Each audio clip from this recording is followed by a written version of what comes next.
He referred to the lower levels of the sport as a lamentably fertile breeding ground for breaches of integrity. The panel recommended that the International Tennis Federation end its continuing data rights deal with Swiss company Sportradar, at least as it concerns the lowest tiers of professional tennis. The 5-year, $70 million agreement, which was signed in 2015, involves ITF events ranging from the Davis Cup to futures tournaments, the lowest rung on the professional tennis ladder. The expansion of live data rights to those lowest, most vulnerable levels of competition has incubated corruption, the report said, adding that the risks of the deal were not adequately considered. A 2-year investigation has found tsunami of match fixing at lower levels.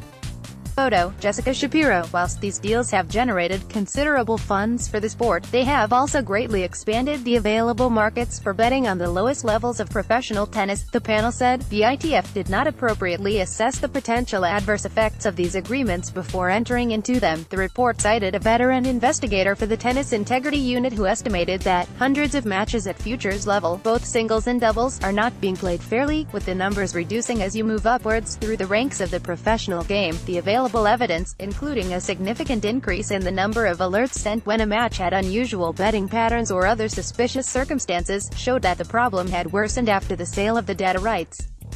In 2012, there were only 3 match alerts at the futures level. By 2016, that number had increased to 240. From 2009 to 2017, men's matches were responsible for 83% of the TIU's alerts. The dissolution of the data deal was the first of the 12 recommendations in the report. Discontinuing the sale of official data at these lowest levels of tennis is a necessary, pragmatic, effective approach to containing betting-related breaches of integrity, the report said. But the panel did not recommend restricting data at the next tier of men's events, the ATP Challenger Tour, where the rate of suspicious match reports is more than twice what it is at the futures level. Data rights on that tour are owned by IMG, the sports and entertainment management company. Live data from these tournaments can be used by gambling sites, particularly for wagers that can be made on elements of a match as it progresses. Adam Lewis takes questions at the announcement of the findings into a probe on tennis corruption. Photo, some of the proposed changes could affect top players as well. The panel suggested that appearance fees should be made public and that tanking in a match could be considered an integrity offense even without an intentional connection to a betting outcome. Alex Inglot, a spokesman for Sportradar, called the proposal to end the company's agreement with the ITF for data rights at futures events unrealistic, potentially unlawful, and heavy-handed. Prohibition simply doesn't work, Inglot said in a statement. Prohibiting data partnerships will not stop betting, live or otherwise, on these matches, nor will it remove corruption risk at this level. Pre-match betting will remain available, unofficial data will be collected, generally available match statistics can be used by betting operators anyway. The risk of data fraud and ghost matches will increase, and there will be no clear contractual basis by which operators will be bound to reporting and transparency requirements. This will almost certainly encourage black market activity. The panel insisted that the lucrative nature of the data sales should not be used as justification to continue the practice, saying, the resolution of significant integrity concerns cannot be driven by the question of financial return, even when much of it is redistributed to the sport. The panel also recommended eliminating sponsorships from betting companies. The report said the TIU, which was established in 2008 to investigate betting-related corruption, should be reorganized to give it independent oversight, apart from the sport's governing bodies, the ATP, the WTA, the ITF and the 4 Grand Slam tournaments.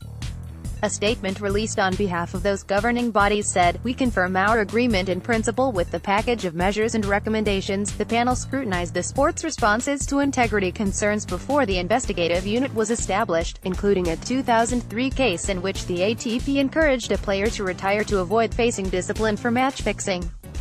Still, the panel said it had not found evidence of the cover-up, which was alleged in a 2016 article by the BBC and BuzzFeed that ignited a firestorm over match fixing. The panel has not, in that investigation, discovered any evidence establishing a cover-up of breaches of integrity by the international governing bodies, by the TIU or by anyone else in relation to these matters, Lewis said.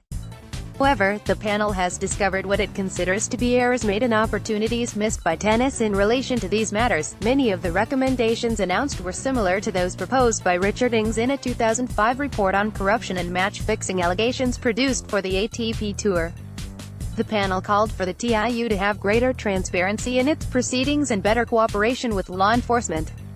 It also criticized the TIU for lacking personnel with expertise in betting or tennis. Many employees of the Integrity Unit are former police officers. The panel also recommended wider training for players, better security around players at tournaments and methods to prevent online abuse. There were also recommendations to reform the pathway players take through the lower tiers of tennis to shore up incentive problems that exist when players earning little prize money are vulnerable to selling matches. Many of the proposed changes have been carried out in some form over the past 2 years. Tennis has already pulled back from several major betting sponsorships, with the Australian Open ending a deal with William Hill and the ITF ending a partnership with Betway. The Integrity Unit has increased its staff and its budget, and has begun regularly releasing information about its activities in an effort to be more transparent. The ITF has also announced reforms at the lowest levels of the sport, instituting a transition tour for the 2019 season in the hopes of culling the number of professional players. New York Times.